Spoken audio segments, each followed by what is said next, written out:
Today we're looking at the 5 niggles and the 5 biggles of the Tonemaster Deluxe Reverb. So the first niggle that we have is there is no effects loop. An effects loop would be extremely useful with something like this. I get that it's vintage correct to not have an effects loop. However, it would be really useful in a modelling amp to have that feature. You could plug in your post gain structure effects. You could actually plug in another modeler if you wanted to. Effects loops are super useful. So I would say it could be improved on if it had one. Hey, the new Bassman 59 has one. Why can't this? The second niggle is that you can't jump the channels on this in the way that you can with the tube amp. Something very important I forgot to tell you. What? Don't cross the streams. Why? It would be bad. So, one of the cool things that you can do on the original one is you could put a jump lead between 2 channels and run them both at the same time. You could get some of the characteristics from the gainier kind of channel in with the cleaner channel. And you could also get access to your reverb and your vibrato if you needed to from that channel. So that would be really cool. One of the problems is it spits leads out. That hawk too and spit on that. So what I found is, it might have been when it was new and the input jacks were bedding in, but sometimes it would spit a lead out. One of the niggles that this amp had was the original firmware that it had when I got it. So the straight out the box, it sounded great clean. When you started to plug in effects pedals and drive pedals, it didn't sound too great because it was really bright. So one of the things that you can do is change that, and we'll talk about that in the Biggles. And finally, the biggest niggle really is the cost. Now it's not that it's bad value for money, because I use this amp and I've had my money's worth out of it. I love this amp, by the way. It's a great amp. It cost £850. And for that money, I could have picked up a tube version, which, again, if that broke, we'd be able to fix it. We'd be able to find a way. I think, given that it's very much a computer in a case, what we're paying for is a lot of the research that's gone into getting this sound. And like I say, this is probably the future of amplifiers. I love how it looks vintage, how it sounds vintage, how it responds to pedals. But it was just a lot of money for what it is. When you look at the competition as well, there's no one really doing anything like this, where they've got vintage style amps and the modelling is just focused on one kind of sound. But you could get a Catalyst, you could get a Katana that can do a lot of sounds pretty well. I think this is the most authentic to the deluxe sound without actually having a tube amp. But like I say, the firmware on the original one sounded better with the bright cap removed, which I managed to do. So that brings us on to the Biggles. So the first Biggle is the firmware is changeable. So I could plug this in within 10 minutes of messing around on my computer, plugging this in, I could update the firmware, and I had a different sounding amp. It removed the bright cap. Obviously, if I had the tube version, I would have to do that manually, open up a tube amp, mess around. I am quite handy with stuff like that, so it wouldn't be too much of a problem for me. But I know for a lot of people, they don't want to be messing around in tube amps because they can lead to shocks and things like that. So, it's one of those.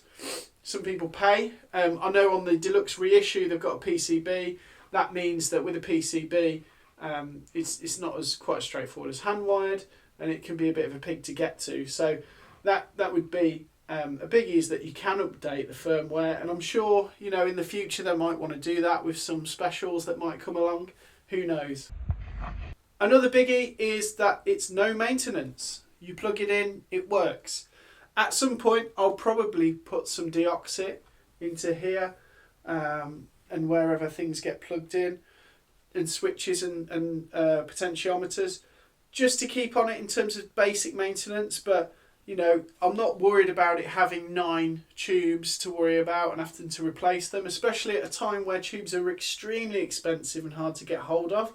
Now I'm only saying this in relation to what they used to be, because I grew up on tube amps, and I'm quite used to buying them. I have quite a few valves lying around, but at some point that cost is going to be felt. I found that at the beginning of 2023, getting hold of valves had become, you know, they were like £30 to £40 for a preamp tube, which, you know, preamp tubes are the things that go quite often. This has tubes that aren't, the Deluxe Reverb has tubes, they're quite a popular tube amp, so those valves are available, those tubes are available, but you find that they're less easy to get hold of as, say, a 12-8, just straightforward 12AX7s and 6L6s and EL34s and EL84s. They're kind of slightly different to that. Okay, so another Biggle, another great thing about it is you can change using this switch here, which I can find directly without even looking. This is the attenuator switch, and it goes right the way up and right the way down, so you can have the sound off, you can have various volume levels, and it sounds great. You know, quite a lot of the gigs that I've found myself playing without, you know, I'm usually mic'd up. I'm using the 5 watt setting a lot of the time, and I've got the amp at the sweet spot, which, you know, if you watch that pedal show and those kind of shows, the sweet spot's around 4 on the volume, and it sounds just amazing. So I can get it to 4 in most situations. When I'm teaching guitar and using this, I'm probably turned to about 3 on the lowest wattage setting, and that sounds really cool. You know, I can crank it a little bit, and whilst doing that, it interacts with pedals differently. So my favourite pedals, I've got 2 absolute favourite pedals here. So this is a King of Tone. Had to wait a long time for that pedal. Plug it straight in, just sounds amazing. And this, one of these, never leave the house without one of these. So this is a fuzz face silicon, and I've done a video on this that no one watched, probably because everything you need to know about fuzz faces is out there. But this is a little pocket rocket. I did a few gigs. Well, I've gigged a lot with this, but I did a gig a few months ago where the my rig went down, but this was direct because it doesn't get on with other pedals. So I could just turn this and use that as my dirty sound, which is what everybody kind of did in the late 60s. It sounded fantastic. So the way to change the gain and the overall volume on the amp is just fantastic. You know, and you really do, if you're from the generation where you've not used a lot of really loud tube amps in the past, you can practice turning this up and feeling the amp more than hearing it. You know, when it starts to get to that real loud volume, it's very loud if you want it to be, and that's great. I like the fact that you can make it very loud and not very loud. And remember, this amp is light as a feather. It's literally, I think it's like a 9 point something kilos. It's like proper light. So you can pick this up. It's, you know, it's like two Les Pauls in weight. It's miraculously light. Another Biggle, impulse responses.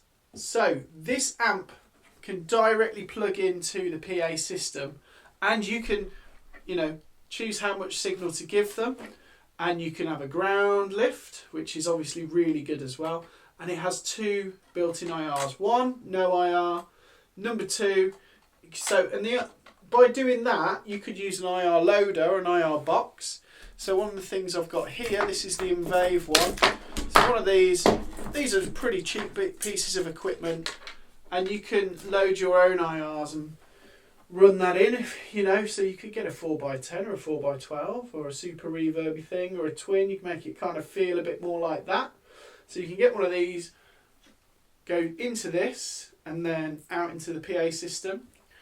You could have it with the one that's set, so it's got I think it's a Doesn't say here, it just goes cab sim 1 and cab sim 2.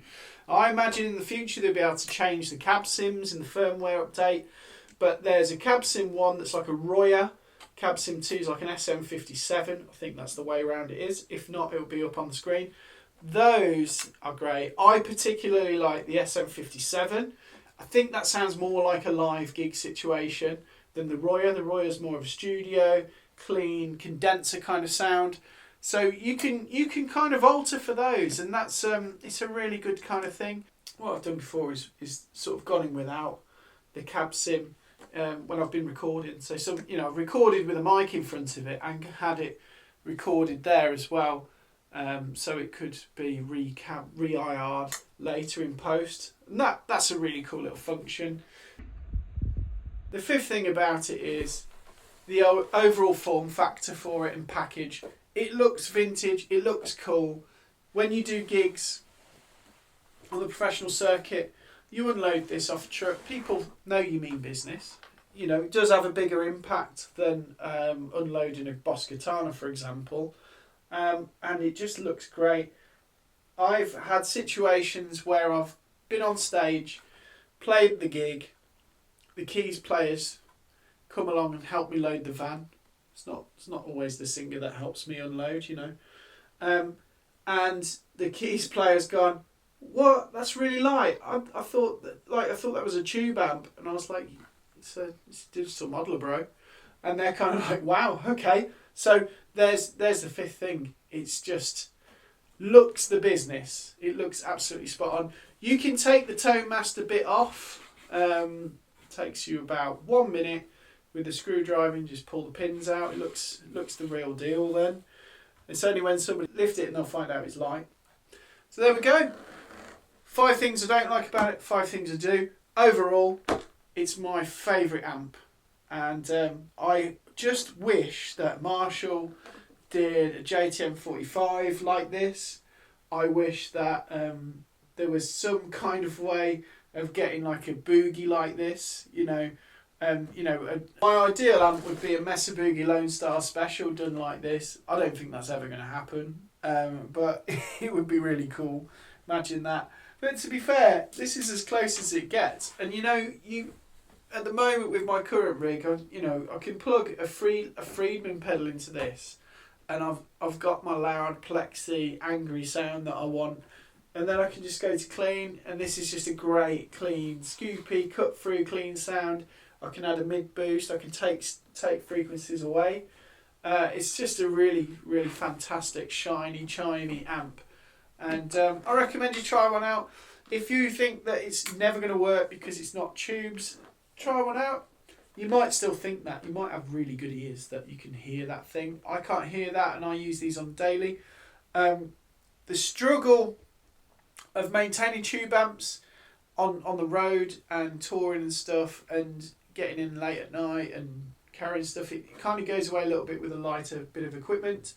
But yeah, I'm not here to debate whether tube amps sound better or these digital modelers do, because I think the tube amps do, if I'm being honest, but these are just a better compromise of overall features. So that's my stance on it. I do like to know what people think though. And I like the comments. So when people say, "Oh no, I think your Tonemaster sound, I think it sucks," that's cool. At least I know what people are thinking. So yeah, be excellent to each other. Thank you for watching.